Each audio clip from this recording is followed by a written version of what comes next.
Hello, my lovelies, and welcome back to Sundering Tarot, or if you're new here, hi, hello, welcome. We're going to be discussing my favorite cards for 2022. This is going to be over the Wands suit, or spears, or candles, or any other name they use to input. This is from my 2022 deck collection. Today we'll be covering Wands 2 through 4. I will have a separate video for Aces. Please be on the lookout for it if you like Aces. So let's get into this real quick. Okay. So we have the Two of Fire from the Mystical Cats, the Two of Fire from the Magical Dogs, and then the Two of Wands from the Tarot of Dragons. Okay. I'm usually not that excited when it comes to the traditional Two of Wands. In fact, I think the Tarot of Dragons here is probably the closest that we get to the traditional. Dragon holding the world in the palm of his hand, two wands on either side, instead of on top of like a castle wall or a city wall. It's a cliffside, but this is really well drawn. I love the color, the artwork, and this works for me. It really does. I don't know if it's just the artwork or the fact that it's a dragon. I don't know, maybe I have something against people, considering every single card for this Two of Wands is not a person. You got a cat, a dog, and a dragon. Maybe that's my problem, is that I don't like people in this card. Who knows? You can weigh in. I love the Mystical Cats, where they've got the candles to represent the wands. And the cat is literally in the middle of the doorway, an open doorway. It's one of those in or out. And I'm sorry, I have several cats, and I have one that's an indoor-outdoor cat, and door is what I hear all day long. Let me out, let me back in. So the fact that we have a cat just waiting in the middle of a doorway, pausing to decide whether they want in or out, is a very true to cat-like behavior, and I love it. And I get that for the Two of Wands, that waiting, that on pause of which way do I go, and that makes sense. Just like the Magical Dogs tarot right here, you have two different paths, a wand on each one. It's a fork in the road, and the dogs are like, okay, do I go left or do I go right? And that makes total sense to me for the Two of Wands. Yeah, there might be something there that I just don't like people in this card. All right, we're going to move on to the Three of Wands.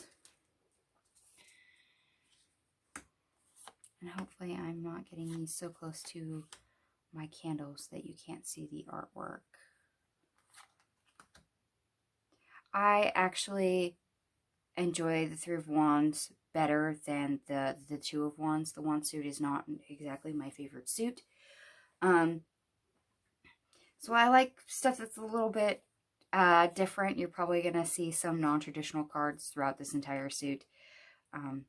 We have the Lightseers Tarot, we have the Force of Enchantment, we have the Unfolding Path Tarot, we have the Tarot of Dragons, and then we have the Soul Cats Tarot. The traditional, well, it is usually depicted with a person holding onto one wand, two are behind them, and they're looking out to sea and watching ships come in. Three of Wands is kind of my going on an adventure card. It's embarking, which hence why I love the Unfolding Path Tarot, because it's literally somebody on a ship. They're embarking on a journey. So I love it very, very much. And in fact, out of probably all 5 of these cards that I have here, that's probably my favorite, hence why it's in the center, and I did that probably unconsciously. What can I say about each of these cards? The Lightseers Tarot. I love the modern approach of a surfer. They're embarking on their own fun, their own journey, whether that is, you know, with a group of friends or in this case solo. Plus, I do love what Chris Ann did with the wands. They're more tribal wands. They're a little bit different color, and she's got them to where they represent torches in the artwork, And I like that rather than just a wand with a crystal on it or just a stick or a stick with flowers. I do like the incorporation of the fire element on it and making it look more like a torch with the little V at the end. So artistically, I do like how that is illustrated for a Three of Wands. I get it, especially from a modern deck, which for me, modern decks are really hard to connect with.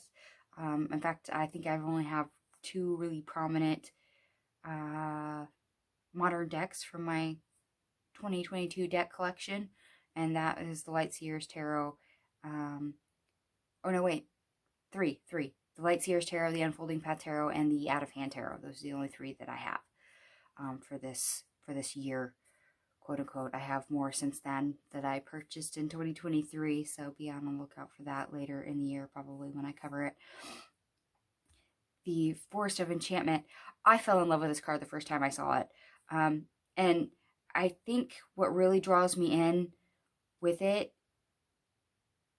is the difference of perspective. So instead of you seeing the backside of somebody or the side of somebody and moving left or right or forward, this is actually coming towards you. And not only that, but the candles and the walnut shells, the walnut half shells as boats, reminds me of candle magic for some odd reason. And I can't get the candle magic out of my head, that association with this card and the artwork. So there's something there, and it's a beautiful card. It's pretty. To quote Lisa, it's pretty, and I love it. The Unfolding Path Tarot, we already covered this. I love the fact that they use the ship. That is one of the most unique perspectives on the Three of Wands, and I love it dearly. Tarot of Dragons. This is more of a traditional approach, but I love the incorporation of the dragons in the castle and the Viking ships down below, and all the beautiful scenery. It's a really pretty card. So for a more traditional approach, I can stand this. I like this. It's pretty.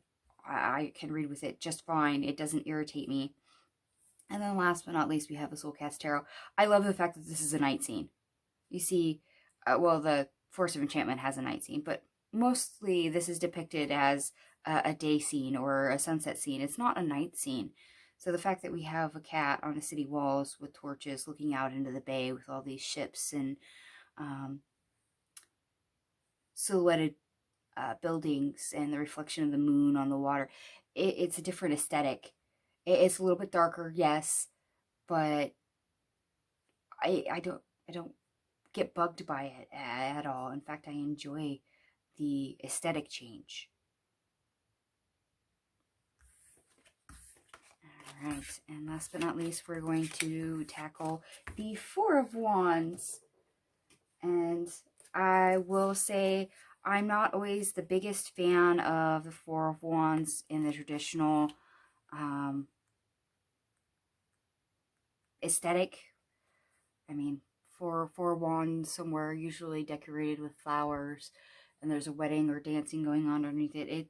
It's not my thing. But for this, I chose the Mermaid Tarot, the Bloody Tears Tarot, and the Lightseer's Tarot. These are, as you can see, all aesthetically different. Two of them are bright, one of them is not. One's a different art media, and all three of these scenes are different. I love the Mermaid Tarot. This reminds me of a honeymoon. Just really, the stereotypical Hawaiian honeymoon. Couple goes out on the beach, late night dinner, it's a picnic under the moon, watching the scenery, listening to the ocean. It's a very pretty card, and I get that very, very much for the Four of Wands. Next, we have the Bloody Tears Tarot. This is the Four of Spears, or the Four of Wands. In this deck, it's Spears, but this is a vampire deck, and I'm sorry, I'm a little obsessed with vampires if you don't know me. I've probably watched every B-rated vampire movie there is, and Bram Stoker's Dracula is very well known. Love it, hate it, whatever. Love Gary Oldman. But there is a very particularly well-known scene between some of the main characters from that movie, and the creator of the Bloody Tears Tarot which is what Dimitri, oh, it escapes me. Dimitri, he actually took his ballpoint pen and recreated this scene for the Four Wands, and it is perfect. I love it for a vampire deck. It is fabulous. And if nothing else anyone could say about this deck, I will defend this card. I love this card.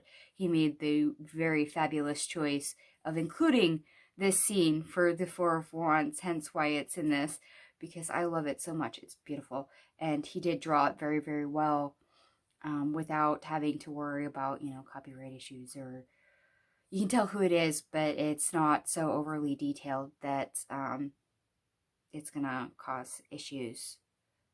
Not that a copyright date is gonna be a problem on a movie that's probably like 40 years old now. And then last but not least, we have the Lightseers Tarot. This reminds me so much of like Burning Man. Young people going out, having fun, celebrating, dancing, music. It's a festival. It's fun. It's joyous. It's people coming together. They're celebrating. They're just having fun. They're being youthful. They're being exuberant, just for the sake of being exuberant.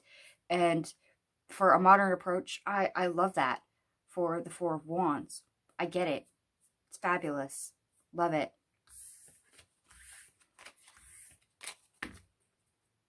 Well, we went through that faster than what I thought, my lovelies.